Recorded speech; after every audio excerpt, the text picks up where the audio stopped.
மறுபடியும் இந்த வசனத்தை வாசிக்கலாம். யோவான் 19. இயேசு காரியை வாங்கின பின்பு முடிந்தது என்று சொல்லி தலையை சாய்த்து ஆவியை ஒப்பு கொடுத்தார். முதலாவதாக இந்த வார்த்தை கொடுத்ததற்காக ஆண்டவரை சோதரிக்கிறேன். அதுக்கப்புறமா ஐயாவுக்கு ரொம்ப நன்றி. இந்த வார்த்தை எனக்கு பேசி கொடுத்ததற்கு திருச்சபை மூப்பர்களுக்கும் நன்றி தெரிவித்துக் கொள்கிறேன். முடிந்தது என்ற வார்த்தை, எல்லாமே முடிஞ்சது அப்படின்னு சொல்லிட்டு கூட போய் உட்காந்துடலாம். ஏன்னா அது முடிஞ்ச வார்த்தை. நான் இதை பற்றி தியானிக்கும் போது அவர் எதெல்லாம் முடிச்சாரு, அவர் மகிமையிலே கிரியையை முடித்தார். யோவான் 17:4, யோவான் 4:34 பிதாவின் சித்தமான போஜன கிரியையை முடித்தார். கொலைசையர் 2:15 சிலுவையிலே எல்லாவற்றையும் வெற்றி சிறந்து அவர் முடித்தார். எபேசியர் 2:15 நியாய பிரமாணத்தையும் சட்டத்திட்டங்கள் எல்லாவற்றையும் தகர்த்து சமாதானக்காரராகி அவர் அதை முடித்தார். எல்லாவற்றையுமே அவர் முடிச்சிட்டாரு. முடிந்ததே திருப்பி திருப்பி என்ன பண்ண போறோம், நம்ம பேசிக்கிட்டே இருக்க போறோமா? எனக்குள்ள அப்படி ஒரு தாகம் இருந்தது. ஏன்னா நம்மளுடைய ஆண்டவர் எப்பேற்பட்ட ஆண்டவர் என்றால், முடிந்ததின் துவக்கத்தை பார்க்கும் உங்களுக்கு ஈடே இல்லை. நம்மளுடைய ஆண்டவர் முடிந்ததுலேருந்து தான் துவக்கத்தை பார்ப்பாரு. அப்போ அதனுடைய துவக்கம் எப்பேற்பட்டதா இருக்கும் அப்படின்றதான் நான் பார்க்கணும். ஏன்னா ரத்தம் சிந்துதல் இல்லாமல் பாவ மன்னிப்பு இல்லை அப்படின்னு நம்ம எபிரேயர்ல வாசிக்கிறோம்.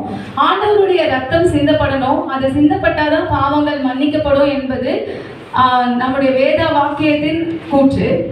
அப்போ இயேசுவானவர் பிறந்தப்போ 2 வயதுக்குட்பட்ட எல்லா ஆண் குழந்தைகளையும் என்ன சொல்லுவாங்க, கொலை செய்ய சொல்லுவாங்க. அப்போ ஆண்டவர் பிறந்துட்டாரு. அந்த இடத்துல அவர் மறிச்சு அவருடைய ரத்தத்தை சிந்தி அந்த இடத்துல அவர் மீட்டு எடுத்திருக்கலாம். அவர் வனாந்திரத்துல பிசாசினால சோதிக்கப்படுவதற்கு போவாரு. 40 நாள் உபவாசம் இருப்பாரு. ஆவியிலே கொண்டு போவாரு. அந்த இடத்துல சோதனைக்காரனாக வந்து சாத்தான் அவரை கேட்கும் பொழுது, நீர் தேவனுடைய குமாரரே ஆனால் தாழை குதித்து உங்களுடைய உயிரை மாய்த்து கொள்ளும் சொல்லும் போது அந்த இடத்துல அவர் தேவாலயத்திலிருந்து கீழே குதிச்சு தன்னுடைய ரத்த சாட்சியா மறிச்சிருக்கலாம். ஆனா அவர் அங்கேயும் மறிக்கல. அதுக்கப்புறமா எருசலேம் தேவாலயத்துல போயிட்டு அவர் என்ன சொல்றாரு, ஏசாயா தீர்க்கதரிசன புத்தகத்தை எடுத்து வாசிக்கிறாரு. யூதர்கள் அவரை கல்லெறிந்து கொலை பண்ணோம் அப்படின்னு சொல்லும் போது அந்த இடத்துல இருந்து அவர் மறைந்து போறாரு. அந்த இடத்துல கூட அவர் கல்லெறியப்பட்டு கொலை செய்து ரத்தம் சிந்தி பாவ மன்னிப்பாகிய அந்த மன்னிப்பை நமக்கு கொடுத்துருக்கலாம். ஆனா அவர் அந்த இடத்துலயும் கொடுக்கல. அப்போ ஆண்டவராகிய இயேசு கிறிஸ்து எதற்காக வந்தார், ஏன் வந்தார், எதை முடித்தார்? 2 விஷயம் தான். அவர் பிதா அவர் உலகத்திற்கு என்ன செய்யணும்னு அனுப்புனாரோ அதை சிலுவையிலே செய்து முடித்தார். குமாரனாகிய உலகத்திற்கு வந்து பிதா என்ன சொன்னாரோ அதை சிலுவையில செய்து முடித்தார். இந்த 2 விஷயத்தை தான் அவர் முடிச்சாரு. அவருடைய முடிவிலிருந்து நம்ம துவக்கத்தை பார்க்க போறோம். ஸோ அதனுடைய துவக்கம் எப்படி இருக்கும் அப்படின்னா, 1 பேதுரு 3:19 1 பேதுரு 3:19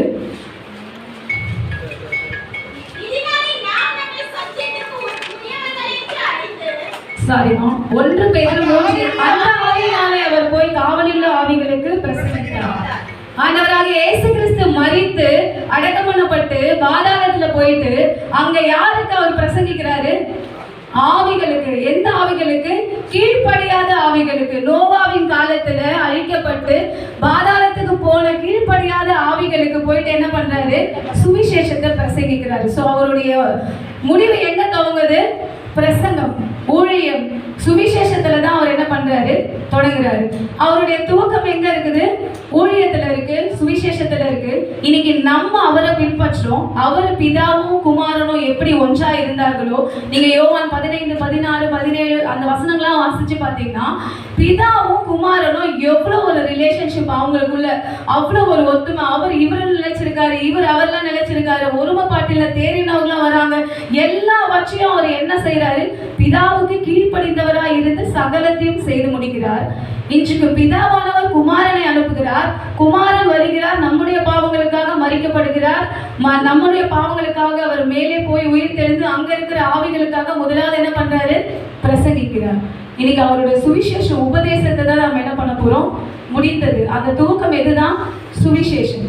அந்த சுவிசேஷத்தை நம்ம மற்றவங்களுக்கு சொல்லும் பொழுது நாம் எப்படிப்பட்டவர்களா இருக்கிறோம்? சுவிசேஷமானது என் மேல் விழுந்த கடமை, அதை நான் சொல்லாமல் போனால் எனக்கு ஐயோ என்று பவுல் சொல்வது போல ஒவ்வொருத்தர் மேலேயும் சுவிசேஷம் என்பது விதிக்கப்பட்ட ஒரு கடமையா இருக்கிறது. அது இவங்க தான் சொல்லணும், அவங்க தான் சொல்லணும்னு கிடையாது.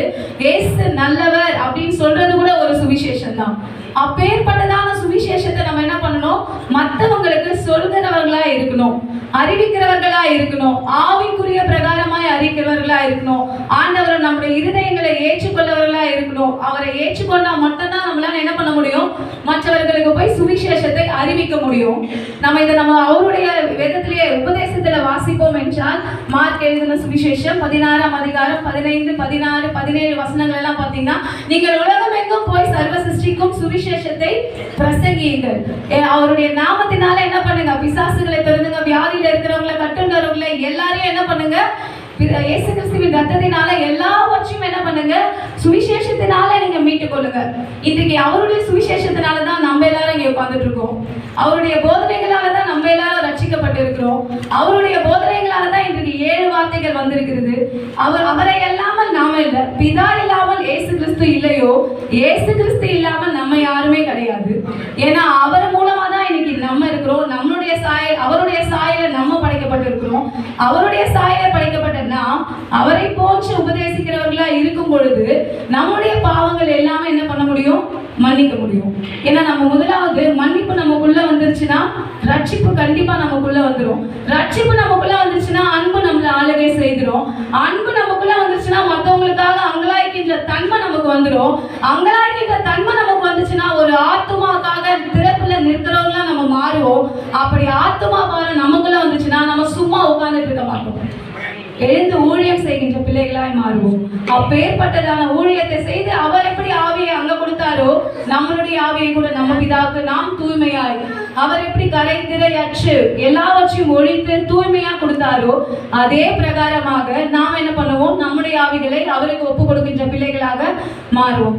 இது நம்ம வேதத்தினுடைய ஒரே ஒருத்தர் அடிப்படையில தான் முடிந்தது, அவருடைய வாழ்க்கையே முடிந்தது அப்படின்னு சொல்லி பார்ப்போம். வேற யாரும் இல்ல, யோசேப்பு தான். எல்லாருக்குமே தெரிஞ்ச ஒருத்தர் தான். அவர் எப்படிப்பட்டவர் எல்லாருக்குமே தெரியும். அவர் 12 ஒருத்தர், ரொம்ப செல்ல பிள்ளை.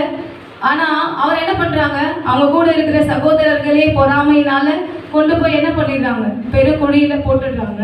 நம்ம ஆதியாகமம் 37ஆம் அதிகாரத்தெல்லாம் எடுத்து நீங்க வாசிச்சீங்கன்னா, அவர்களை தண்ணீர் இல்லாத வெறும் குழியில என்ன பண்ணுவாங்க, தூக்கிட்டு போய் போடுவாங்க. ஒரு வெறும் குழியில போடுறாங்கன்னா ஒரு பரிதபிக்கப்பட்ட நிலைமை யாருக்கு, அந்த இடத்துல யோசேப்புக்கு. எல்லாருமே நினைச்சிருப்பாங்க அவ்வளவுதான், அவர் குழியில போட்டாங்க, இதுக்கப்புறம் யோசேப்பு ஏற்றி வர முடியாது. ஏன் வர முடியாதுன்னா, தண்ணி இருந்தா கூட ஏதாச்சும் நீச்சல் அடிச்சு தண்ணியை குடிச்சு கூட மேல வந்துடலாம். ஆனா எதுவுமே இல்லாம ஒரு வெறும் கிணற்றுல என்ன பண்றாங்க, தூக்கி போடுறாங்க. அப்ப வெறும் கிணற்றுல தூக்கி போடும்போது அடிகள் அதிகமாக அடிக்கப்படும். தண்ணியில போட்டா கூட மிதந்து மேல வந்துடலாம். ஆனா ஒண்ணுமே இல்லைன்னா நம்மளுடைய காயங்கள் எவ்வளவு, ஏற்கனவே அவரை பயங்கரமா காயப்படுத்தி தான் தூக்கி உள்ள போட்டிருப்பாங்க. ஆனா அது போல இன்னைக்கு நம்மளுடைய வாழ்க்கையில கைவிடப்பட்ட தனமாய் நம்முடைய வாழ்க்கை முடிந்தது என்று எத்தனை பேருடைய வாழ்க்கை இன்னைக்கு எத்தனை குழிகளில் போய் இறங்கி இருந்தாலும் அதை மீட்டெடுக்கிறது ஒரே ஒருத்தர் யாருன்னா, அவர் இயேசு கிறிஸ்து மட்டும்தான். அவருடைய உபதேசம் மட்டும்தான், அவருடைய வார்த்தை மட்டும்தான். வானமும் பூமியும் ஒழிந்து போகும், நியாயப்பிரமாணத்தில் உள்ளதெல்லாமும் அழிந்து போயிடும். ஆனா அவருடைய வார்த்தை என்ன பண்ணாது, ஒருபோதும் அழிந்து போகாத ஒரு வார்த்தை. ஸோ அப்பேற்பட்டதான வார்த்தையை நாம என்ன பண்ணோம், யோசேப்பை போல அவரோட கூட இருக்கணும்.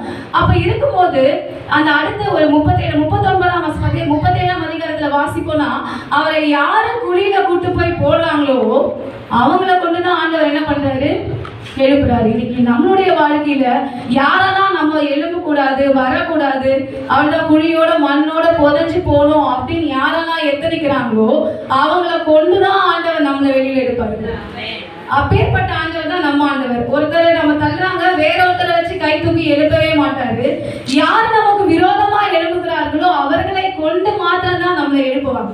இன்னைக்கு யோசேப்பே அவங்க சகோதரர்களே தான் என்ன பண்றாங்க, வேணாம்னு சொல்லி தூக்கி குழியில போடுறாங்க. ஆனா அதே சகோதரர்கள் தான் அந்த குழியிலிருந்து எடுத்து அவரை இஸ்மவேலர்களுக்கு விற்று போடுகிறார்கள். இன்னைக்கு எந்த சூழ்நிலையில நம்ம இருந்தாலும், எப்பேற்பட்ட கைவிட தளத்தில் இருந்தாலும், நம்ம வாழ்க்கையே முடிஞ்சு போச்சு அவ்வளவுதான் அப்படின்ற நினைப்புல இருந்தா கூட நம்முடைய வாழ்க்கையை சீர்தூக்கி கை தூக்கி எடுப்பதற்கு ஒரே ஒருத்தர் தான் அவர் ஆண்டவராக இயேசு கிறிஸ்து. அவருடைய ரத்தம் சகல பாவங்களையும் நீக்கி நம்மை சுத்திகரிப்பது போல நம்மளுடைய எல்லா வாழ்க்கையில் இருக்கின்ற காரியங்களையும், கைவிடப்பட்ட தலைமையும், முடியாது என்று நினைக்கின்ற காரியங்கள் எல்லாவற்றையும் முடிக்க ஒரே ஒருத்தரால தான் முடியும்னா அது இயேசு கிறிஸ்துவினால மட்டும்தான் முடியும். அப்பேற்பட்ட இயேசு கிறிஸ்து நம்ம கூட இருக்காரு. இன்னைக்கு நம்ம அவருக்காக ஊழியம் செய்ய போறோம். நம்ம மத்தேயு 28:20 எல்லாம் நேரம் இல்லை, எல்லாத்துலயுமே அவர் ஊழிய பிதா குமாரன் பரிசுத்த ஆவியினாலே அவருக்கு ஞானஸ்தானம் கொடுங்கள் எல்லாமே சொல்றாரு, கட்டளைகள்லாம் கொடுக்குறாரு. இன்னைக்கு அவருக்காக நாம எழுப்பும் போது நமக்காக என்ன செய்ய போறார் கடவுள்? ஊழியத்துக்காக ஆண்டவர் நல்லவர், கர்த்தர் நல்லவர் நம்ம சொல்ல போறோம். அப்படி சொல்கின்ற பிள்ளைகளா கண்டிப்பா இருப்போம். நமக்கு என்ன தர போறாரு? ஏன்னா பேதுரு கூட பாத்தீங்கன்னா அவர் கூடவே இருந்தாரு, தண்ணியில நடந்த, கடல்ல நடக்கிறாரு, எல்லா அற்புதத்திலையும் 5 அப்பம் 2 மீனை கொடுக்கும் போது கூட இருக்கிறாரு. பேதுரு, யோவான், யாக்கோபை தவிர அந்த தலித்தாக்குமே அந்த பெண்ணை எழுப்பும் போது கூட இருக்கிறாரு. எல்லா அற்புதங்களையும் பார்க்கிற ஒருத்தர் கூட உண்மை பின்பற்றி வரோமே எங்களுக்கு என்ன கிடைக்கும்? எல்லாருக்குமே ஒரு எக்ஸ்பெக்டேஷன் இருக்கும், எல்லாருக்குமே எதிர்பார்ப்புகள் இருக்கும். அப்போ இன்னைக்கு ஆண்டவருடைய ஊழியத்தை நம்ம செய்யும் போது நம்மளுடைய எதிர்பார்ப்பு என்னவா இருக்கும்? எந்த எதிர்பார்ப்போட நம்ம ஆண்டவரை நோக்கி பார்ப்போம் அப்படின்னா, இந்த வசனத்துக்கு நான் எடுக்கும் போது முடிவு பரியந்தம் நிலை நிற்பவனே ரட்சிக்கப்படுவான் அவங்க சொல்லிட்டு போயிட்டாங்க. உலகத்தின் முடிவு பரியந்தம் சகல நாட்களிலும் இருப்போம்னா ஐயா சொல்லிட்டாரு 1ஆம் தேதியே. அதுக்கப்புறம் எந்த முடிவை கொண்டு போறோம்? முடிவு சம்பூரணமா இருக்கும் அப்படின்னு கொண்டு போலாமா அப்படின்னு யோசிக்கும் பொழுது ஆண்டவர் சொன்ன ஒரு வார்த்தை, சங்கீதம் 138:8, கர்த்தர் எனக்காக யாவையும் செய்து முடியும். ஆண்டவருக்காக, இயேசுவுக்காக, உபதேசத்துக்காகவும் உள்ளத்தில் எல்லாத்துக்காகவும் நாம் எழும்பும் போது, அவருக்காக ஒரே ஒரு படி நம்ம வைக்கும் போது நமக்காக எல்லாவற்றையும் செய்து முடிக்க போது யாருன்னா கர்த்தர் மட்டும்தான். இது ஒரு செல்ஃபிஷான வார்த்தை. எனக்காக யாவையும் செய்து முடிப்பார். ஏன் உனக்காக செய்து முடிப்பார்னு சொல்லியிருக்கலாம் தாவீது ராஜா. எனக்காக ஏன் செய்து முடிப்பார் அப்படின்னு அவர் சொல்றாரு. அவனோட கிரியைக்கு தக்க பலன் அவனுக்கு தான் கிடைக்கணும். என்னோட கிரியைக்கு தக்க பலன், என்னுடைய ஆத்மாக்கு தக்க பலன் எனக்கூட தான் இருக்கணும். அப்போ கர்த்தர் எனக்காக தான் யாவையும் செய்து முடிப்பார். அப்ப நம்ம அவரோடு வரும்போது தான் நமக்காக செய்வார். அவருக்காக வராம, அவருக்காக செய்யாம இருந்தா நமக்காக எதுவுமே அவர் செய்ய மாட்டார். இன்னைக்கு நம்மளுடைய வாழ்க்கையில நம்மளுடைய ஆண்டவர் எல்லாத்தையும் நமக்கு செய்து முடிக்கணும் அப்படின்னா நாம ஆண்டவரோட எப்படி இருக்கணும்? ஊழியம் பாரத்தை கொண்டவர்களாய் முடிந்த துவக்கத்தை மற்றவர்களுக்கு அறிவிக்கின்ற பிள்ளைகளாக இருக்கணும். எனக்கு இது ரொம்ப பிடிக்கும். பெர்க்மன்ஸ் ஐயா அந்த தாவீதை குறித்து பாடும்போது, அவர் தாவீது இன்னும் மரித்து பரலோகத்திற்கு எடுத்துக்கொள்ளப்பட அவர் இளைப்பாறுகின்ற ஸ்தலத்தில் இருப்பார். அந்த இளைப்பாறுகின்ற ஸ்தலத்தில் இருக்கும்போது அவரை குறித்து ஒரு பாடல் பாடுவார். என்ன பாட்டுனா எல்லாருக்கும் தெரிஞ்ச பாடுதான். சங்கீதக்காரன் தாவீதை காண்பேன், பாட சொல்லி கேட்பேன். சங்கீதக்காரன் தாவீதை காண்பேன், பாட சொல்லி கேட்பேன். சேர்ந்து பாடிடுவேன், அங்கு நடனம் ஆடிடுவேன். சேர்ந்து பாடிடுவேன், அங்கு நடனம் ஆடிடுவேன். அந்த இடத்துல அவர் என்ன சொல்றாரு? நிச்சயித்திருக்கிறாரு, நான் கண்டிப்பா இளைப்பாறுகின்ற ஸ்தலத்துல ஆண்டவராகிய இயேசு கிறிஸ்து இன்னைக்கு கல்வனுக்கு கொடுத்த அந்த இளைப்பாறுகின்ற ஸ்தலத்துல தாவீது ராஜாவோடு அவர் போவேன்ற ஒரு நிச்சயத்தை இருக்கிறாரு. இன்றைக்கு நமக்குள்ள என்ன நிச்சயம் இருக்குது? அந்த மாதிரி ஒரு நிச்சயம் நமக்கு இருக்கா? ஆண்டவரே, உங்ககிட்ட நான் இன்னைக்கு மறிச்சு போனா கூட உங்களுடைய இளைப்பாறுகின்ற ஸ்தலத்துல என் முடிந்த வாழ்க்கையை அந்த இடத்துல துவக்கிறேன் அப்படின்ற ஒரு நிச்சயம் நமக்குள்ள இருக்கா? அதுக்கு முதலாவது நம்ம என்ன பண்ணோம்? நிறைய ஸ்ட்ரகிள்ஸ் வரும், ஊழியத்துக்கு வந்தால் நிறைய பேர் வரும். அதையும் தாண்டி நம்ம போகிறோன்னா நமக்கு ரட்சிப்பு. யார் இடங்கள் பண்ணுறாங்களோ அவங்களுக்கு ஐயோ. அது எப்பேற்பட்டவங்களா இருந்தாலும் சரி, எந்த காரியங்களா இருந்தாலும் நமக்கு கொடுத்த ஊழியத்தை நாம செய்யும் பொழுது நாம ரட்சிக்கப்பட்டவர்களா இருப்போம். அப்பேற்பட்ட ஊழியத்தை நாம செய்யும் பொழுது ஆண்டவரை நாம் தரிசிக்கின்றவர்களா இருப்போம். ஒரு நிமிடம் நம்மளை நாமே நிதானித்து சோதித்து அறிந்து தலைகளை தாழ்த்தி, ஆண்டவரே, தாவீது ராஜாவை பெர்க்மன்ஸ் ஐயா பார்த்து அந்த சங்கீதகா உம்மோடு சேர்ந்து ஆடுகின்ற அந்த தருணத்தை போல இந்த சிலுவையை நோக்கி நாங்கள் என்னுடைய கண்கள் உண்மையே பார்க்கிறது சுவாமி.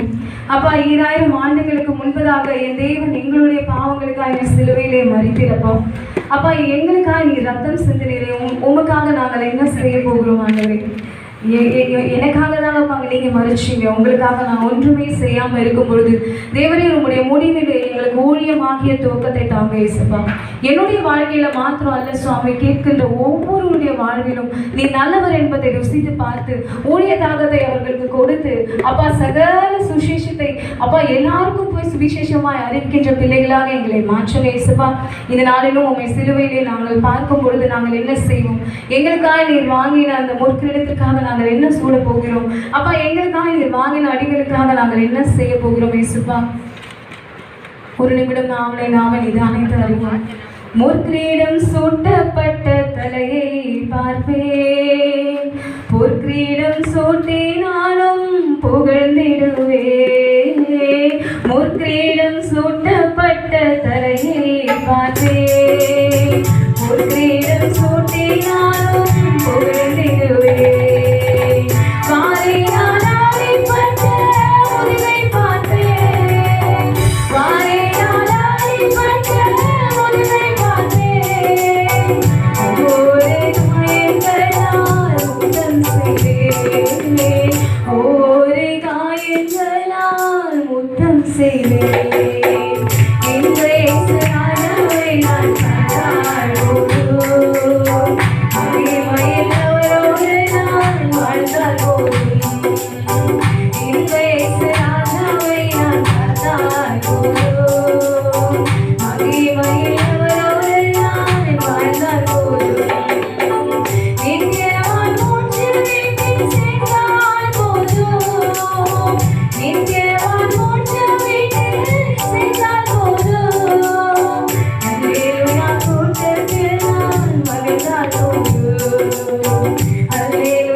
பார்க்கும் பொழுது நீர் எங்களுக்காய் சூடின அந்த முன்முடியிலே அப்பா நாங்கள் பொற்கிரீடத்தை வைத்து உம்மை புகழ்ந்துவோம். அப்பா, எங்களுக்காய் நீர் பட்ட காயங்களை அப்பா அந்த ஸ்ரீ நலதம் என்னும் தைலத்தை ஊற்றி உடைய பாதத்திலே ஓயாமல் முத்தம் செய்தது போல அப்பா அந்த தருணத்தை நீர் எங்களுக்கு இப்ப கொடுப்பீர்கள் என்றார் கர்த்தாவே.